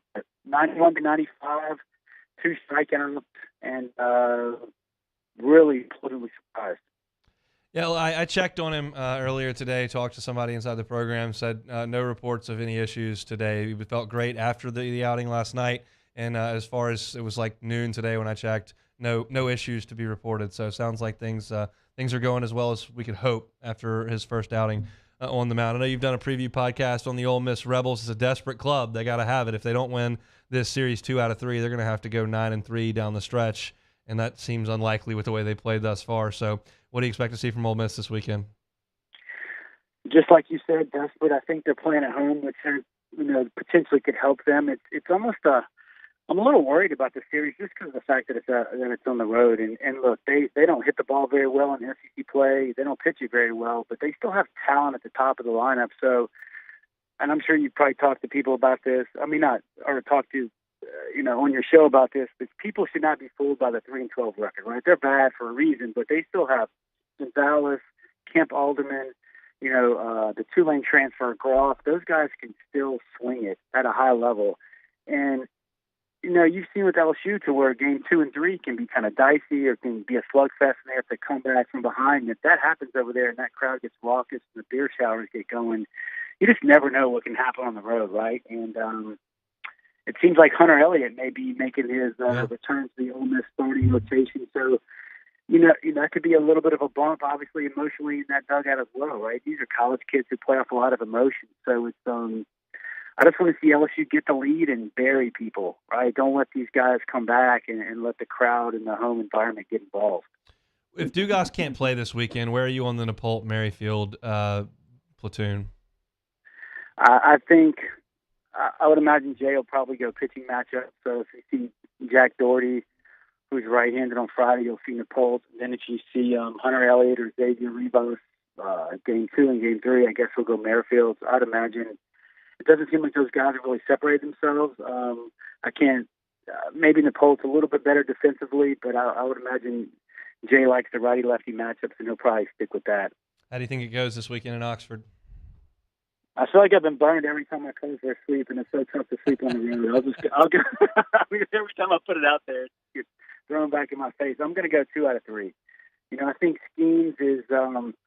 It's hard to nitpick that kid, but his last 2 outings have not been dominant, and I said on the preview podcast, he's given up like 60% of the runs he's given up on the year have been in the last 2 outings, right? And Lightning cut that outing short, right? If he goes 7 innings, 3 runs, everybody looks at that outing differently instead of 3. But I think they got to find a way to get 2, just keep chugging along. In the back half of their stretch, as you probably alluded to, lightens up substantially. You're going to face some really bad teams, talented, but they're just not good. Yeah, I mean, if you can get 2 out of 3 against Ole Miss this weekend, you take it, and then you come back and face an Alabama team that probably doesn't have its top 2 starters at this point, and I think you've got a real advantage at home. So I would definitely take 2 in Oxford if you could get them. So we shall see. We'll talk to you next week, Chris. Thanks, man. All right, thanks, Hon. I appreciate it. He is Chris Demouy, host of the 60 Feet 6 Inches LSU Baseball Podcast. Joins us each and every Wednesday here on the Hunt Palmer Show. 104.5 ESPN Baton Rouge and the Baton Rouge Clinic bring you the Dreams Come True Radiothon. Dreams Come True is an organization designed to help grant dreams for children with life-threatening illnesses and their families. Dreams Come True Radiothon presented today by Service Chevrolet and the law offices of O.C. Brown. You can donate today at 1045ESPN.com, and if you donate today at 1045ESPN.com, every $5 donation enters you into our raffle to win some great prizes. Nola Brothers autographed bat, ball, and picture. Justin Jefferson autographed LSU helmet, and a Justin and Jamar Chase framed wall print. 3 days and 2 nights at the CMA Music Festival in Nashville, Friday, June the 9th through Sunday the 11th. Concert ticket package. See Thomas Rhett, Shinedown, Zach Bryan, Depeche Mode, Guns N' Roses, Hardy. All that is right there, and we'd really appreciate it if you could go to 1045 ESPN and donate to this wonderful cause. It's the coolest thing that we do every single year here at Guarantee Media, to partner up with Dreams Come True and to raise money to help children right here in our state who are fighting these battles to make their dreams come true. thank you all so much. We keep getting told every single week how great our listeners have been, specifically this year. We got a couple more weeks to go, this last push here for Dreams Come True. If you have donated, thank you so much. If you have not, we would certainly appreciate going to 1045ESPN.com and making a donation. No donation is too small. No donation is too big. We're trying to make as many of these dreams come true as we possibly can. So thank you all for being so great all month long with that. We'll take one more time out. We'll come back and close it out on a Wednesday. Hunt Palmer Show.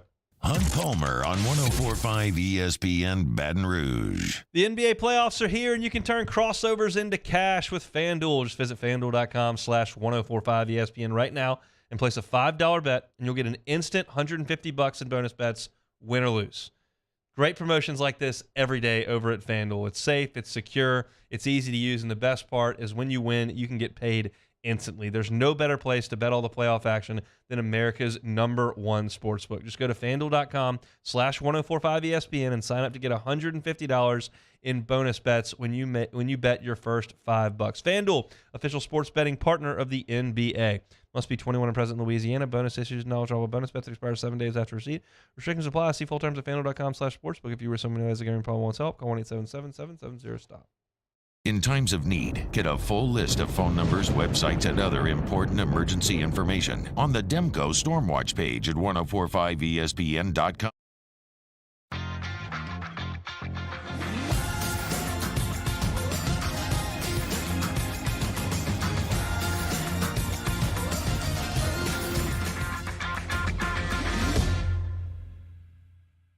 Each year, Guarantee Media hosts a radiothon to benefit Dreams Come True, the local organization that grants dreams to Louisiana kids suffering life-threatening illnesses and their families. We've interviewed these incredible kids, and their stories warm our hearts. And none of it would be possible without your help. So we're asking for your support in our effort to making more dreams come true. Each year, our Dreams Come True radiothon is powered by the Baton Rouge Clinic. Visit GuaranteeMedia.com to pledge your support today, and thank you. Clash of the Cooks Jambalaya Showdown is back. Join us on Saturday, April 22nd at the Ochsner Medical Complex at The Grove. We've got cooking teams of pros and joes serving up their best jambalaya and Cajun Creole dishes, all while helping raise dough for local families battling cancer. Bring the whole family for great food, live tunes, and good times. Clash of the Cooks Jambalaya Showdown presented by Ochsner. Saturday, April 22nd at lunchtime. Help us paddle it forward. For tickets and more information, go to clashofthecooks.com. All right. Hey there, little buddy. What's the matter? What's the matter? My windows, siding, and my door. That's what's the matter. Relief Windows can fix all of that. I got you. Pop, pop. What's up? Oh my gosh, look! Curb appeal. That's a good-looking neighborhood. ReliefWindows.com. I've been doing business with Luba for 25 years. They're dependable, trustworthy. It's just the attention to detail with our clients. Our folks have years and years of experience. They're highly trained professionals. But many companies have that asset. What I'd like to think makes Luba a bit different is that we use those talents in a way that truly is dedicated to serving the needs of the folks who depend on us. Hey, what's up, y'all? It's that time again. It's heating up. Your boat's getting ready to come out and spend all summer on the water. It's time to take your boat to the next level with front-to-back boat service, where if you want an incredible custom speaker install, it's going to blow people away in the water, that's there for you. You want an HD sonar where you can see the fish under the water before you cast, beat all your friends, that's there for you at front-to-back boat service. So don't put it off. We got the parts in right now. Get them now before they go back on back order. Front-to-back boat service. Gulf Coast Bank and Trust is giving our customers the power to bank anywhere, anytime during this challenging event. Brian Kelly and the LSU Tigers wrap up spring practice with the 2023 National L Club Spring Game. Our coverage starts Saturday at 1 p.m. right here on 1045 ESPN Baton Rouge.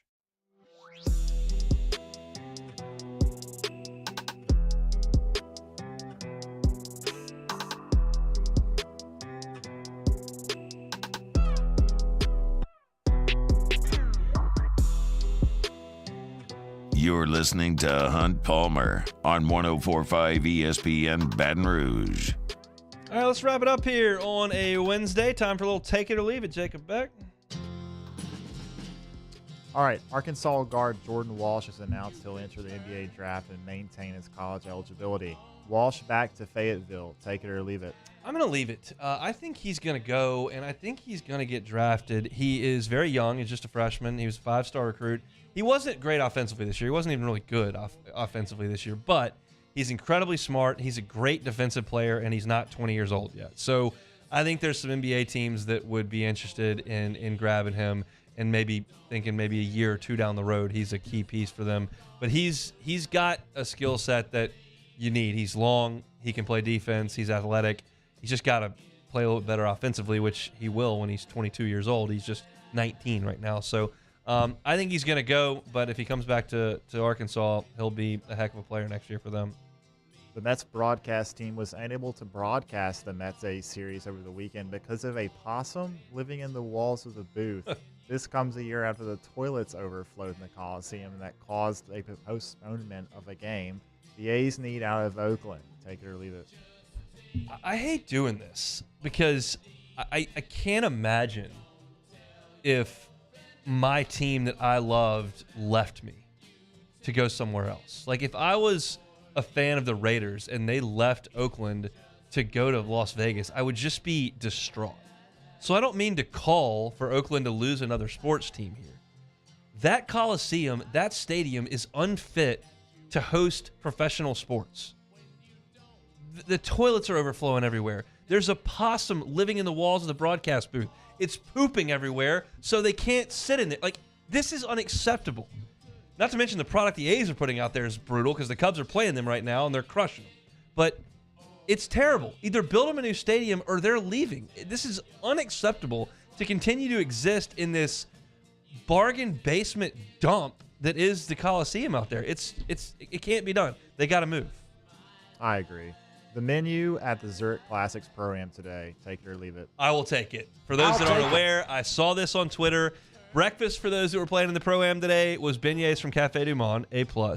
Lunch on the driving range was grits and griots from Tujague's, crawfish etouffee over grits. They had Blue Oak's pulled pork sandwich with coleslaw. That crawfish etouffee was from Galatoire's. Acme's 3 cheese and egg biscuit, some Boom Boom shrimp. This is what I'm talking about. This is showcasing the excellent food in New Orleans to the PGA Tour. I would be all in for that, 100%. Take it for sure. At the Zurich Pro-Am today, Drew Brees called Texas A&M his dream school. Another whiff by the Aggies. Take it or leave it. That's got to sting a little bit. One of the best quarterbacks to ever play football, who set a bunch of records in the Big Ten at Purdue, wanted to go right down the street to A&M, and they just didn't recruit him because he was too short. This came out because Drew Brees played with Ryan Palmer, who he's played with the last few times in the Zurich Pro-Am, and Palmer went to A&M, and they always talk about how the fact that A&M didn't recruit him to play, and they've wallowed in misery for 100 years in college sports because they can't win anything of substance at all. Brees may have helped that, but they didn't want him, so he went to Purdue and did it all there. We got one more, Mr. Beck? Yes, we do. All right. Last night, the Winnipeg Jets playing in the hockey playoffs. Yep. Forward Morgan Barron took a skate to his face, needed more than 75 stitches. That was in the first period. He came back to play later in the second period. Hockey players, the toughest players in a sport. Take it or leave it. I'm not going to leave it. I guess I'll take it. I mean, that's ridiculous. I mean, skate to the dome, getting it stitched up in the bowels of the stadium, and then heading back out there to get crushed again on the ice. I would be out on that. 75 stitches would have me out of work for 3 weeks. It didn't have him out of work for 30 minutes. So that's an impressive effort there by the Winnipeg Jets player. Can't tell you if they won or lost the game or who they're playing or even what conference they're in, but heck of an effort by him. That's going to do it here for a Wednesday edition of the Hunt Palmer Show. If you missed any of it, you can catch it on demand, 1045ESPN.com, Apple Podcasts, Spotify, Google, of course, on YouTube. Had Chad Myers talking some Dunham basketball. Got you some bets from Zurich. It was a What If Wednesday. Chris Demouy talking SEC baseball. It's all there on demand. Jimmy Ott's Game Time tonight, 6 to 8. Matt's about to drive you home on After Further Review. See you tomorrow, 1 to 3 on Palmer Show. For over a century, local broadcasting has evolved with the needs of the community. We move past the stigmas of opinion journalism and bring the most relevant news online, on air, and on the go. You have trusted us with your news, sports, weather, and entertainment. Trust us to keep moving with you. Text TB to 52886 and tell Congress, local broadcasting,